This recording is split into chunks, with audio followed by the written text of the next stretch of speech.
ประโยชน์ใช้สำหรับผูกหางเชือกให้เป็นปมและผูกเชือกลอกวิธีการผูกใช้มือซ้ายจับหางเชือกเป็นให้เหลือหางเชือกเป็นประมาณ1 ศอก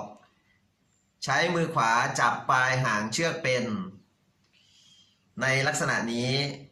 แล้วนำหางเชือกเป็นพันรอบหางเชือกตายให้ครบ1 รอบ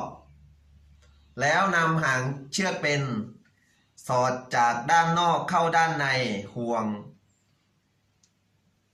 แล้วดึงหางเชือกเป็นขึ้นด้านบนดึงหางเชือกตายลงด้านล่าง